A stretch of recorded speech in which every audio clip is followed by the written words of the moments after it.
जरूर कहूँगा बच्चियों को, बालिकाओं को, महिलाओं को अननोन व्यक्ति के साथ, नोन के साथ भी कुछ भी वीडियो, फोटो कुछ भी शेयर करने से बचना चाहिए। और मेरा हमेशा थंब रूल है, मुझे जहाँ भी ये बात बताने का मौका मिलता है मैं ज़रूर कहता हूँ और लाउडली कहता हूँ कि कोई भी ऐसी चीज़, बच्ची स्पेशली बालिकाएं, ऐसी चीज़ जो वो अपनी मदर फादर से शेयर न कर सकें, वो किसी से शेयर न करें।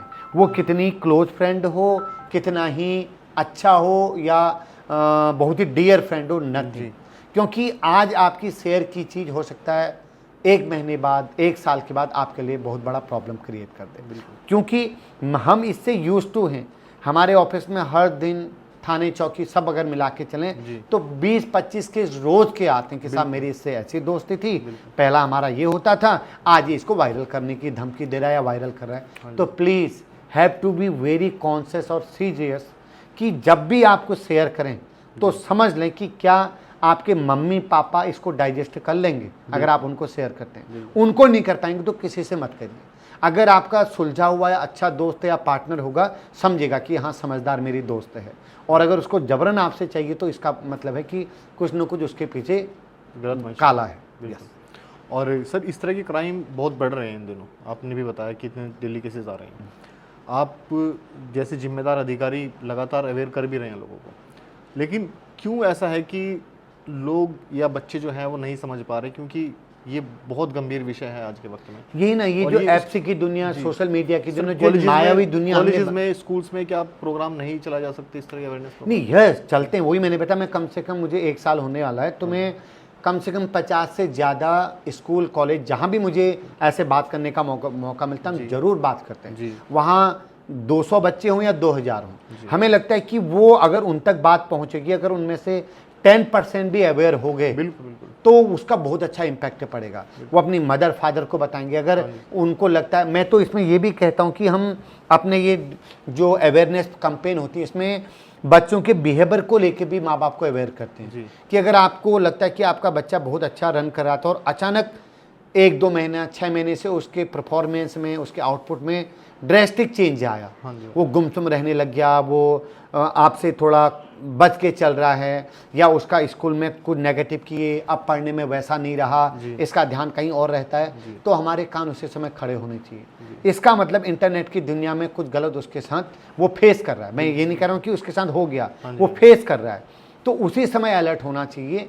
और इंटरनेट या सोशल मीडिया या फाइनेंशियल फ्रॉड को लेकर के एक हमारे पास यूनिक नंबर है 1930, उसको मैक्सिमम लोगों को अपने कांटेक्ट में रखना चाहिए। और कभी भी कुछ ऐसा होता है इमीडिएट उसमें कॉल करके अपनी चीज़ों के बारे में बताएं। वहाँ पर बता करके आपकी सारी चीज़ प्रॉपर नोट की जाती है, एक रजिस्ट्रेशन नंबर आपको मिलता है, और उस कंप्लेन में क्या रिस्पॉन्स पुलिस ने या जो भी अथॉरिटी होगी उसने किया, ये भी आपको बताया जाता है। तो बहुत अलर्ट रहना है, और बच्चियों को तो बहुत ज़्यादा अलर्ट रहने की ज़रूरत है। सर एक अंतिम प्रश्न है मेरा, सर बहुत महत्वपूर्ण मैं मानता हूँ। आप ठीक है, आपके सामने इस तरह के रोज़ केसेस आ रहे हैं, लेकिन ये हम भी कहीं ना कहीं एडमिट करते हैं कि कितनी बड़ी संख्या में ऐसी बच्चियां हैं जो पुलिस तक नहीं पहुंच पाती, और उनको शायद अपने नाम के खुलासा होने का डर रहता है, और इस तरह की डर उनको जो है वो कहीं ना कहीं और ज़्यादा परेशानी में डाल देता है। ये बहुत रेलिवेंट और बहुत अच्छा क्वेश्चन आपने किया। अभी हमारा हर थाना, हर ऑफिस एटलीस्ट एक सब इंस्पेक्टर या कांस्टेबल से एक्यूपाइड है, जो लेडी कांस्टेबल होती है। अगर बच्ची या पीड़िता मेल ऑफिसर को, मेल पुलिस पर्सन को बताने में असहज महसूस करती है तो लेडी ऑफिसर के सामने अपनी बात बता सकती है। और मैंने बताया, मैं 1 साल मुझे हो रहा है तो कम से कम 500 से ज़्यादा ऐसे विक्टिम को फेस कर चुका हूँ। और मेरे ऑफिस के बाहर मेरे अलावा शायद कई बार मेरे स्टाफ को भी पता नहीं लगता, केवल उस शख्स को बताता हूँ जिसने उस मामले को डील करना होता है। तो खुल के बताएं, आपके साथ कुछ अनयूजुअल हो रहा है तो इमीडिएट पुलिस थाने में जाएं, और आप ये बोलें कि सर मुझे लेडी ऑफिसर को ही बताना है। मैं गारंटी दे रहा हूं, और ये बात हमने एश्योर इस्टेब्लिश कर दी कि लेडी से संबंधित कंप्लेन लेडी ऑफिसर या जो कर्मचारी है वही सुनेगी। और अगर आप उसको डिस्क्लोज नहीं करना चाह रहे हैं, ये डिस्क्लोज भी नहीं होगा। वो पीड़िता और जो बंदे उस मामले को डील कर रहे हैं उन्हीं तक रहेगा। बिल्कुल। इसीलिए एक लाइन में और हमेशा कहता फिरता हूँ कि अगर आपको, जैसे आपका ये पोर्टल जब इस न्यूज़ को लोग देखेंगे, मे भी कुछ ऐसे लोग दे रहे हो जिनको लगे यार हाँ मेरे साथ भी तो हो रहा है, कोई आपको अननेसेसरी आपकी बिना विल के लगातार मैसेज कर रहा है, आपने ब्लॉक कर दिया, फिर दूसरे नंबर से आ रहा है, ये भी एक क्राइम है जिसको बोलते हैं स्टॉकिंग। इसके लिए भी बीएनएस में, आईपीसी में एक सेक्शन थी। तो अगर कुछ भी हो रहा है तो लोगों को इमीडिएट सामने आना चाहिए, क्योंकि आज जो छोटी प्रॉब्लम है कल वो बड़ी हो सकती है। और मैं यही कहता हूँ कि आग को उस समय बुझा लो जब वो एक गिलास पानी से बुझ जाए। बिल्कुल।